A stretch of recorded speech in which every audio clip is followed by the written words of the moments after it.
Good morning, everyone. Let us listen to the sound of our peace bowl.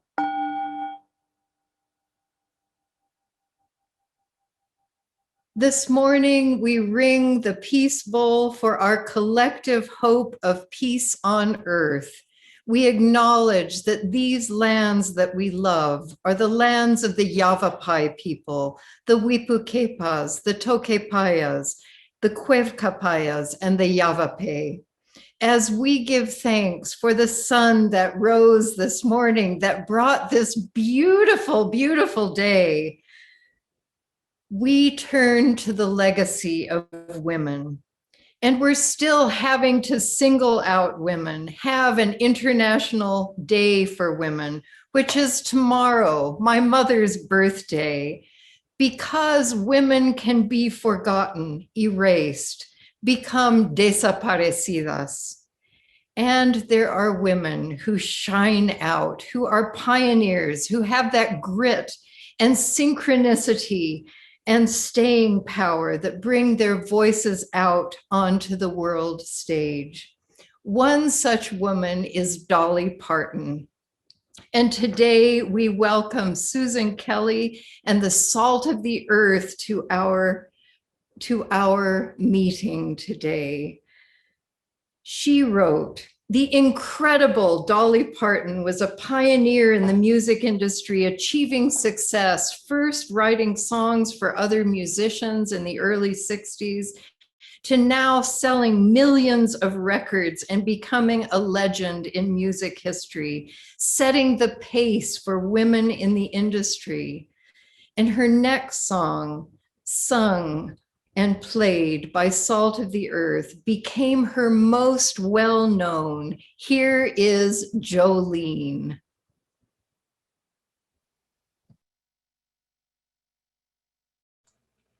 Good morning and welcome to Granite Peak Unitarian Universalist Congregation in Prescott, Arizona. I'm Mary Ann Erickson, Stewardship Chair and your Worship Associate today.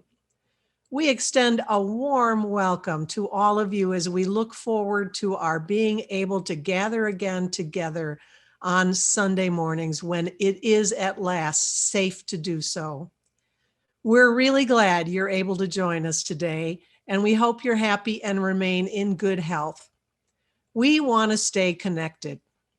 So please join us in the breakout rooms after the service. This will give us time to chat with members, friends, and visitors in small groups. If you are joining us for the first time, please visit our website for more information about Granite Peak at prescottuu.org. This is the mission statement of our congregation. We are a compassionate spiritual community that celebrates diversity, nurtures the personal and spiritual growth of all ages, shares our gifts, promotes justice for all, and serves the world we live in.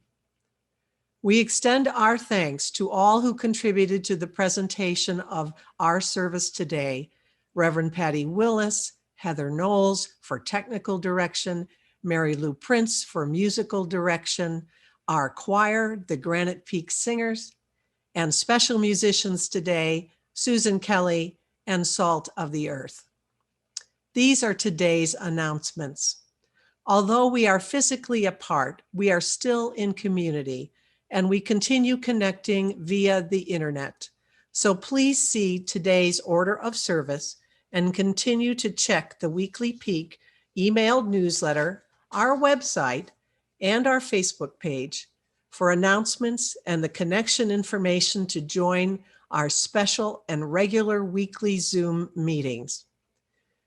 Please remember our at-risk members and friends during Joys and Concerns, and contact Nancy Beeson, who is our caring team chair, if you are in need of any help from the caring team.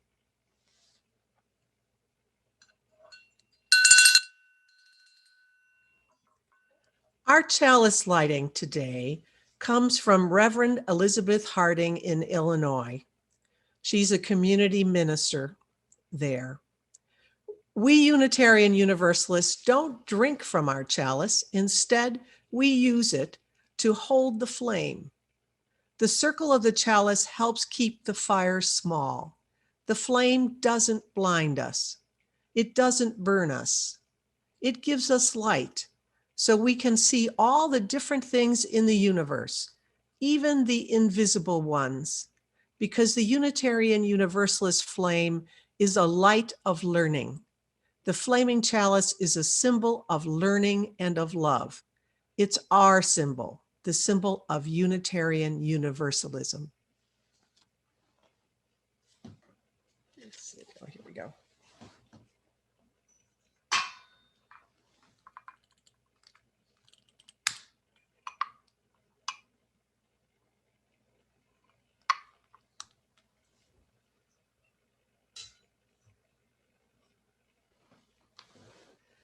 And now back to Reverend Patty for opening words.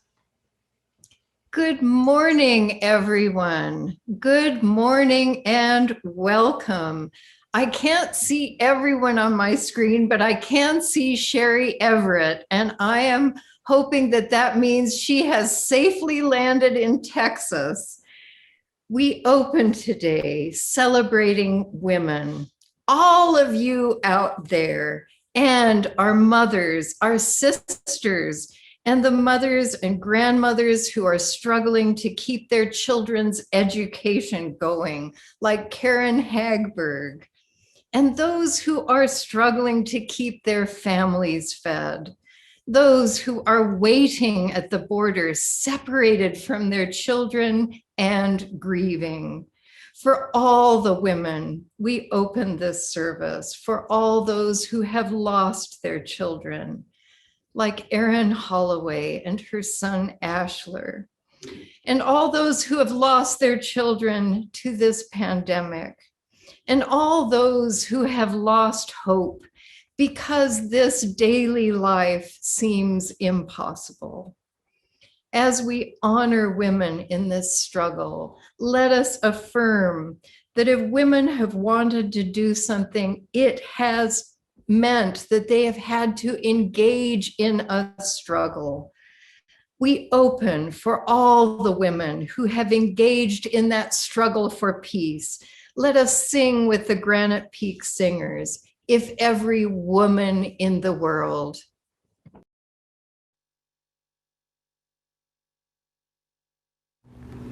Freedom.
across the waters, refusing to be enemies, there would be no war.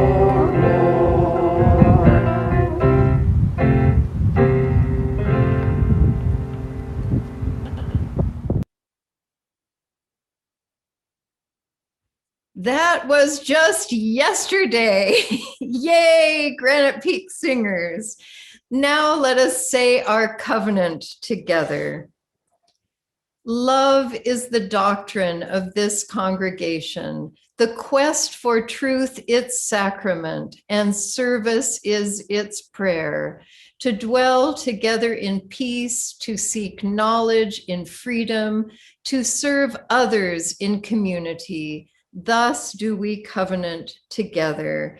Now, Marianne will lead us in the stewardship covenant. As Stewardship Committee Chair, I am deeply grateful for the 28 other volunteer stewards who are making contacts to gather pledges to support our operating budget. The Steward Covenant that we will say together honors the dedication and efforts of our stewards. Heather will share on the screen the words for the Steward Covenant. I will read both parts while the stewards at home will read the steward's words, and everyone else at home will read the congregation's words. We'll all read together the last sentence. Here we go.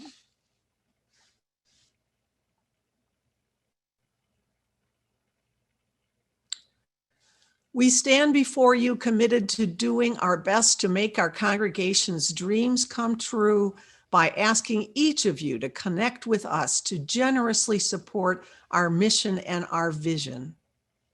Committed to the dreams and hopes of this congregation, we accept the responsibility for turning those hopes and dreams into reality. Understanding that stewardship is a spiritual practice, we commit ourselves with open hearts and helping hands to make personal connections and build community with you.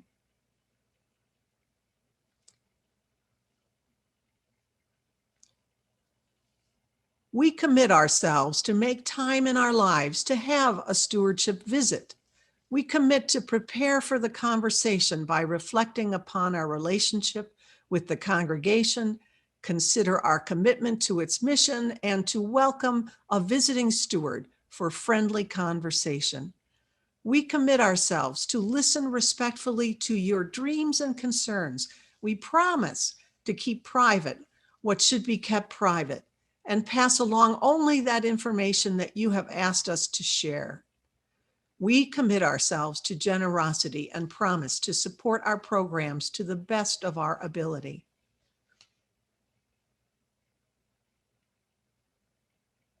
And together, we commit ourselves to enjoy each other's company, to respect each other's ideas, perceptions, and beliefs, and to have a good time while raising funds to ensure the future health of our congregation. Thank you. Thank you, Marianne. What a beautiful and creative work you have made of stewardship this year. Thank you, thank you.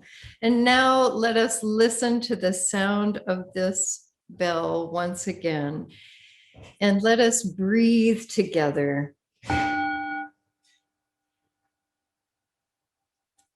Let us take a deep breath and connect ourselves first with our earth that is under our feet, and then in ever widening circles with this community, with the greater community, with those ponderosa pines and that far view, with this interconnected web of life that supports us. As our feet are firmly grounded on this earth, we remember as we call to remembrance each time in our service at this time, the joys and sorrows that each of us bring to our community. We hold today, especially our author Jeter, whose heart problems have worsened. And we hold Maria Fleury and her family as they gather around their father, Walter von Lane, who is in hospice and nearing death. Let us hold Dick Fox's children, Helen and Russell, who were by his side when he died this past week. Let us hold Erin Holloway and her family as they mourn the passing of their son and sibling, Ashler. Let us continue to hold Thea Park and Eunice Lovejoy, Janer Eldridge, Karen Anderson, Eric Jarnigan, Karen Doyle, and Frank Malley, all those who are continuing to recover. Let us hold Peter Eldridge as he navigates a new world with low vision, and Joe Sprague, who is learning with him by his side. Let us also hold the families around us who are in need of food and are living in fear of eviction. We give thanks that many are finding their way to our doors. May we learn the ways of justice that will make our food pantry obsolete. As we near International Women's Day, let us also hold the women who are bearing the greatest burden during this pandemic of childcare and the education of their children. Let us hold the women who are leading this world in our White House. Yay! And in Germany, Bangladesh, Switzerland, Norway, Nepal, Myanmar, Taiwan, Estonia, Serbia, Singapore, New Zealand, Iceland, Trinidad and Tobago, Barbados, Ethiopia, Georgia, Slovakia, Denmark, Belgium, Bolivia, Finland. And give thanks that women are finally being recognized for their wisdom and their ability to lead. And after I ring this bell, I invite you to say the names of those who are on your hearts and minds. And after that, we will enter into a time of silence, after which I will offer a meditation prayer.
Spirit of life, we are here, showing up on this beautiful day to be together.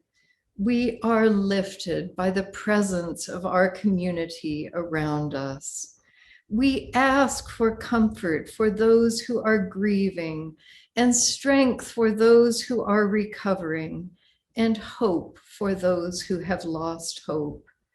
And during the week, in lonely hours, may the love of this community be felt as comfort and as knowledge that we are not alone. Amen, and may it be so. And now let us sing our words together with Lena and Russ Erickson.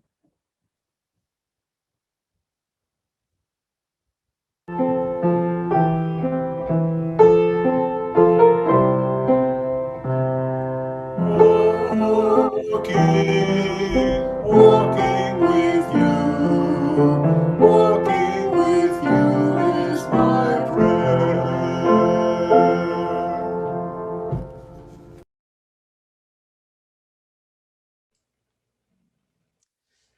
This is the time in our service when we normally gather the offering in the sanctuary. Let us embrace the feeling of connection and community that we have when we gather each week. Let us remember that this congregation, its staff, and its programs are supported by your generosity. We also give back to the greater community through our Seeds of Support program, SOS. During the month of March, our congregation will support Prescott Meals on Wheels. You can read about this important community project in the order of service. And to give during this distance time, please go to prescottuu.org. On the bottom left-hand side, click the word donate to contribute via PayPal. The link is also available in the chat on this video. Please note in the comment box or memo line, if you mail a check, that your funds are for your Granite Peak Pledge, SOS, or a donation to Granite Peak.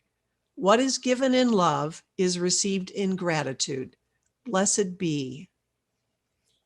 This next musical offering by Susan Kelly and Salt of the Earth is an anthem highlighting the disparity between the classes, written and sung by Tracy Chapman, who burst into the music scene in the 1980s, entering a genre of music unchartered by a female Black singer.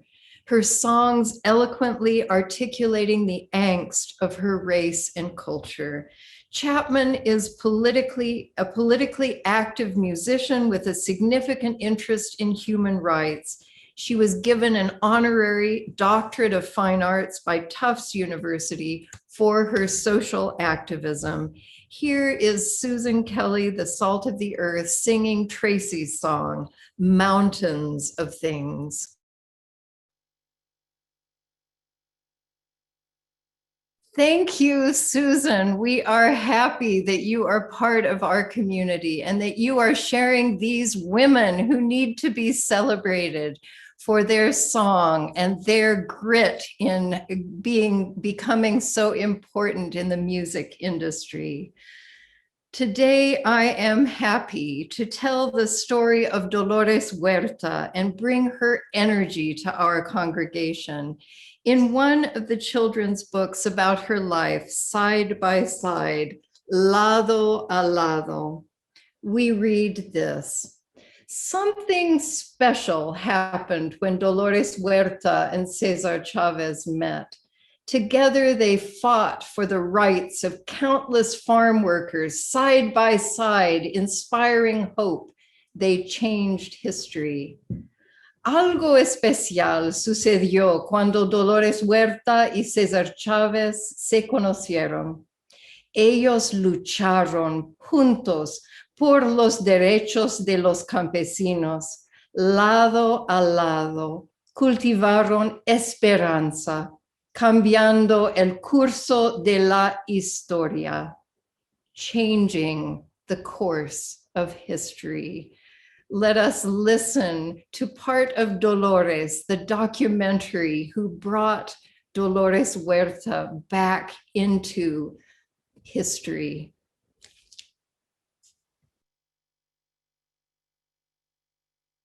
Dolores is an icon. She's a civil rights hero. She's the first general that I followed into war. She's not afraid to speak truth to power. Dolores Huerta, who is an old friend of mine. The FBI knew how dangerous Dolores was. Dolores came up with the slogan, Si se puede. Yes, we can. You were a young girl growing up in America in the 40s. You must have had a dream. After I had seen the miserable conditions of farm workers, Cesar Chavez said, we have to organize a union. So you had this ambience all around you that you could really change the world. It was beyond question the largest gathering on behalf of farm workers in California history. I wish they'd all go back to where they came from. We have no labor troubles. She wasn't asking for permission. She just did what needed to be done. She has such a firm belief in what she's doing. We've never given up. That she infects you with it. Dolores Huerta. Un aplauso. 90,000 people were poisoned in the fields of the United States of America. The farm workers founded the whole idea of environmental justice. Men were threatened by her power. She's a very volatile individual. She's an insult. People wanted to see her in a more traditional role. I left a couple of my children behind. That's part of the sacrifice that we made and that we had to make. And it still pains me when I think about it. People in power have no idea of the true heroes of this country. I would not have been able to see what's hidden in the fields of our country without Dolores. We're knee-deep in sexism when it comes to why she isn't studied and why people don't know her. Latina girls need to see statues of you. We really gotta set the record straight. I mean, women cannot be written out of history. Down with violence! Abajo! Down with racism! Abajo! Down with sexism!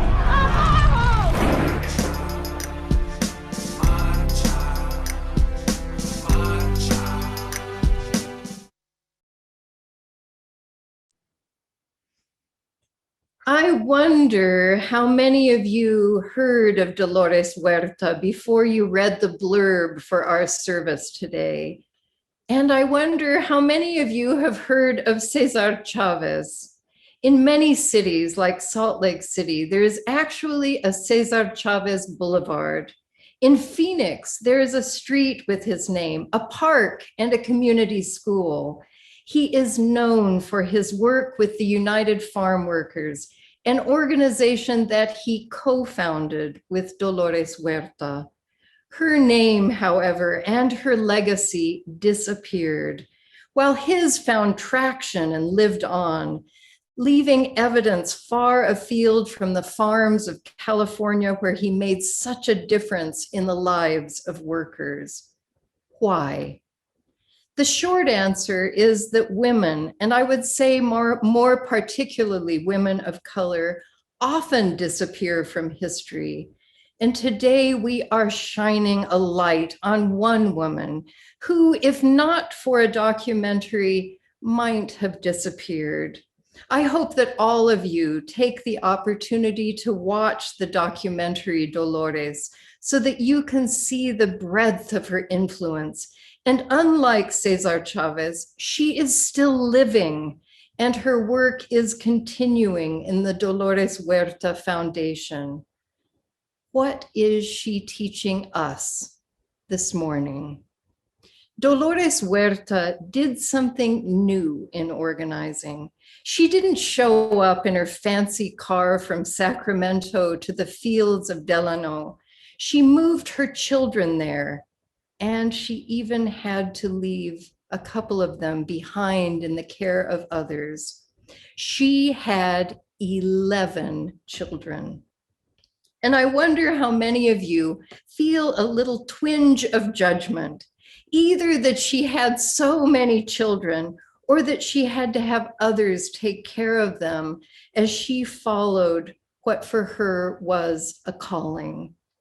In the documentary of her life, her children speak honestly of how difficult it was to wake up into poverty in that town of Delano, for they lived in the same circumstances as the farm workers, probably with toilets outside, a limited ability to bathe. And by the time they woke up, Dolores was gone because she was on fire with what she knew to be her mission in life.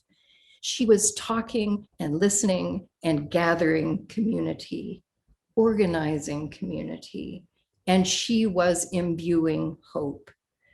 And I imagine that on some mornings, for that split split second or a long minute, she lay in bed in that farm worker's shack, knowing what lay ahead and feeling that it was impossible, afraid that her work was hurting her children.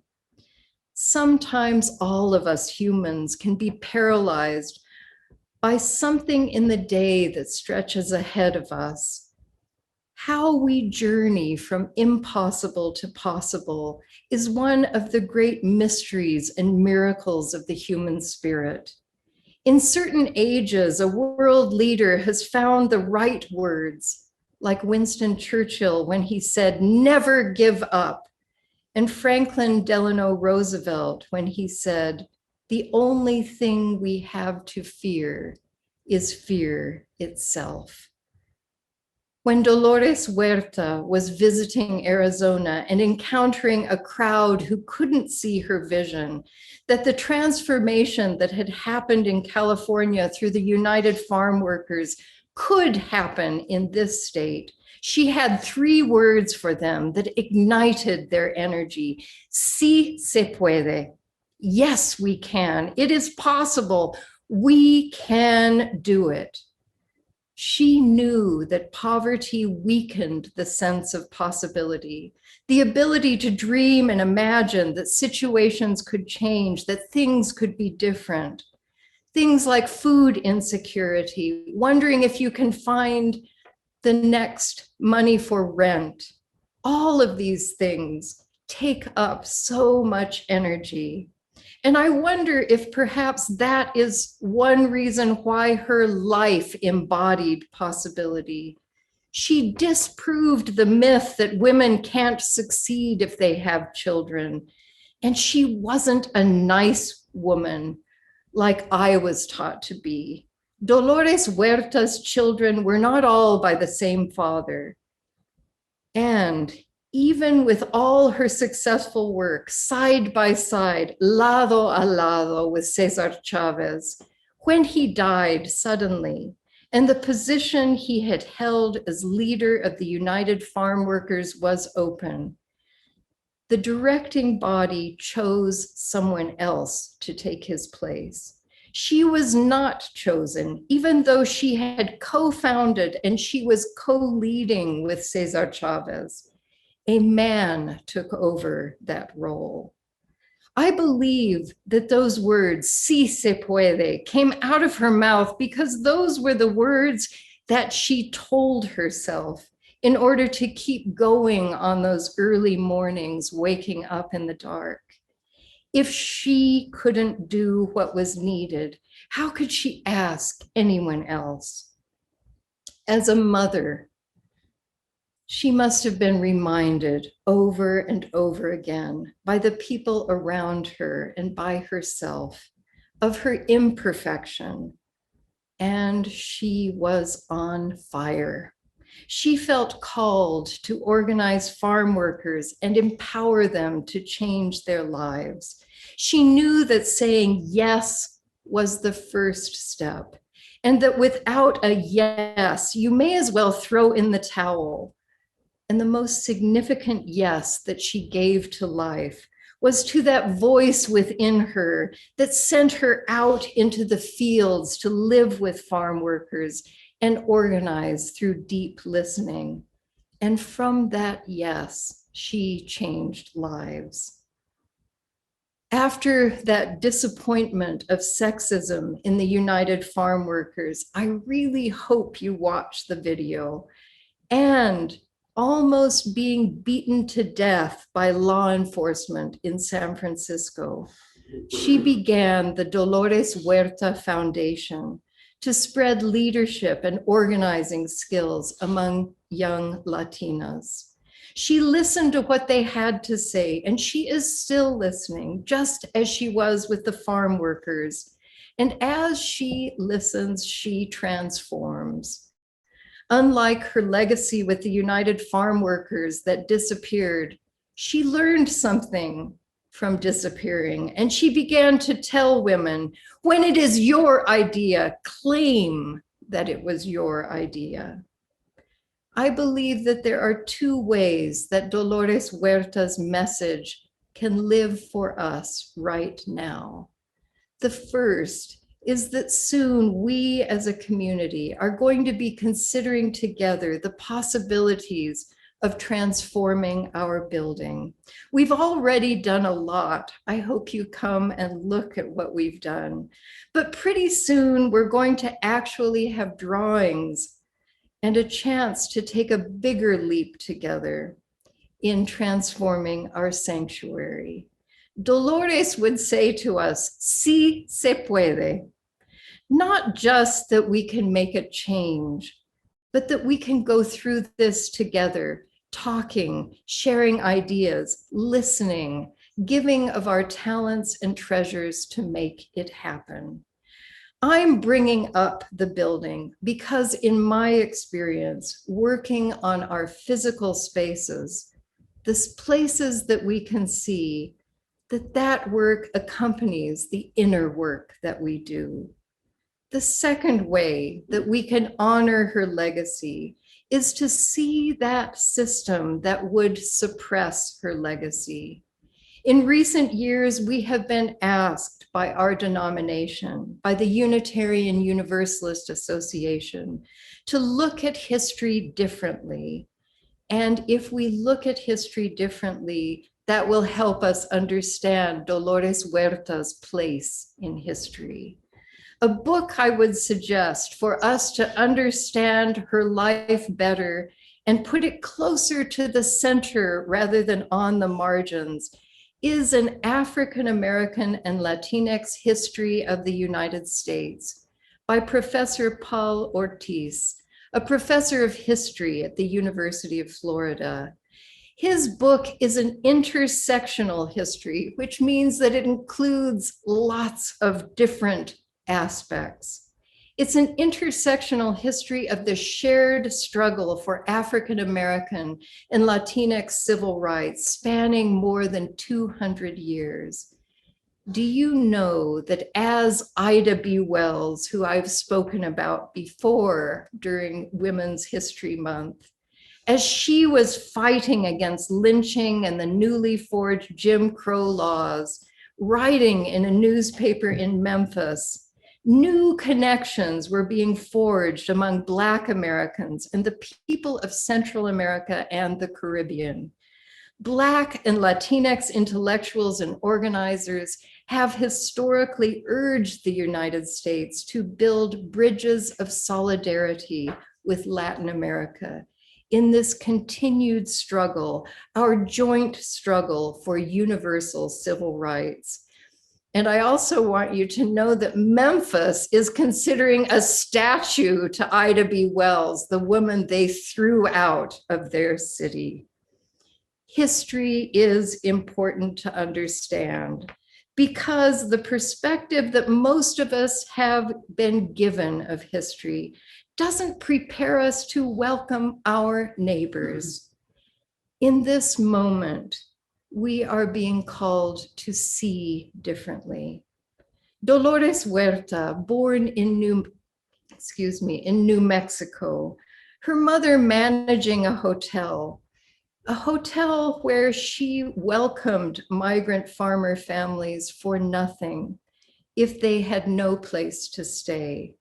Dolores grew up understanding injustice and understanding this, that her familia were not immigrants, but that they lived on land that had been part of Mexico, and before that, part of the Spanish colonial empire. To become good neighbors, we need to understand what Dolores Huerta meant when she said that she had not crossed the border, but that the border had crossed her. Understanding our nation's history from her perspective, you will discover a vast history, a deep history that was not included in the history books most of us read. And that history will help us better understand the lives of our neighbors and understand why we have a food pantry. That food pantry is a first step for us in holding on to that arc of the moral universe and bending it towards justice. People have been noticing the new changes and our opening to our neighborhood. This week, Daniel Gennaro, a neighbor, gave Granite Peak UU congregation, us, this Google review. As someone who lives in the neighborhood, I'm really grateful for the food distribution outreach you do. It's a blessing to have had you in our neighborhood. Thank goodness for the local congregation. God bless you for all your generous hearts. Thank you, Daniel, wherever you are in our neighborhood. As the minister, I have many dreams for this community. I'd love to be in my office at our building and constantly need to get up and welcome veterans and other neighbors dropping by to say hi and have a cup of coffee, play a game, and become a community that will share gifts, ideas, and solve the needs that arise. I want to see these relationships that are beginning strengthen and give meaning to our presence in that particular place, 882 Sunset Avenue. I dream of our building being a beacon to neighbors seeking community, a place where people can come with their ideas and concerns and find a listening ear, a place where we can build trusting relationships, where we can have neighborhood parties or even our own parade on July 4th, as we did in our neighborhood in Pittsburgh, or whatever idea emerges. I dream of our building being a place where people get ready for citizenship exams and teach us how to be better citizens and run for office. I hope that there are some of you out there who are feeling that twinge of calling. I dream of being a congregation that says yes. What would Dolores Huerta say to us? She would say, and I wish you could say it with me and I could hear it. She would say, sí se puede. Amen. And may it be so. And now let us sing with the Granite Peak Singers about saying yes to life.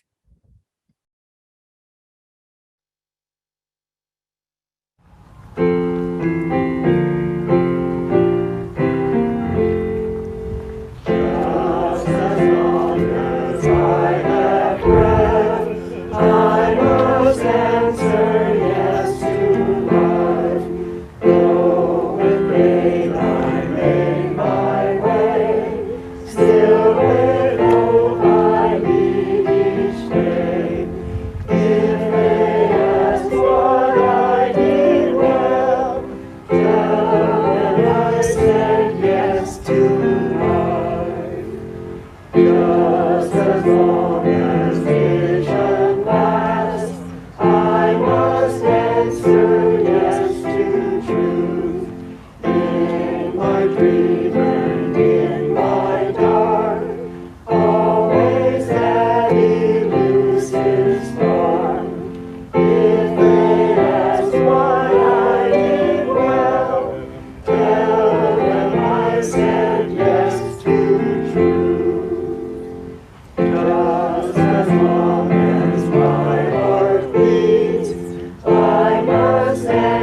I hope that our singers inspired you to say yes. And because pictures can sometimes say more than words, I'm giving this time of the closing words to a video that Dan Reardon sent me about women around the world.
Say, well, gosh, don't you wish you had seen that as a teenager? My gosh, my gosh.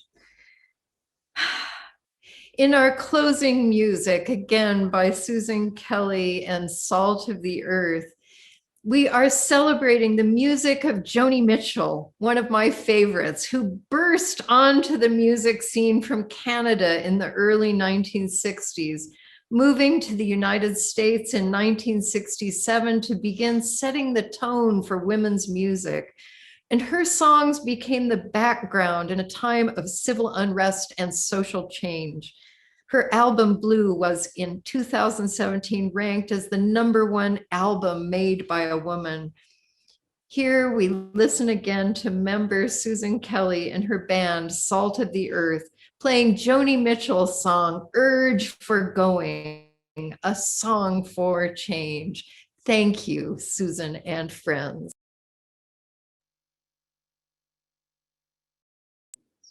Thank you, Susan and Salt of the Earth. If we were in our sanctuary, I think you would all be jumping to your feet and clapping. And I wish, Susan and Salt of the Earth, you could see that.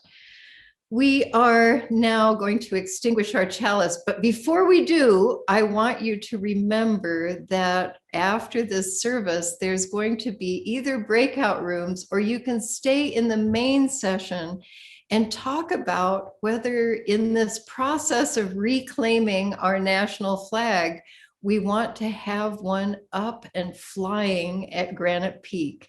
And We're going to have a great discussion about this after the service. So please join that, or if you prefer, you can choose to go into a breakout room. Now, please join me in saying our extinguishing chalice words.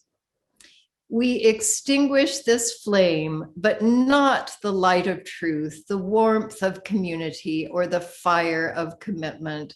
These we carry in our hearts until we are together again.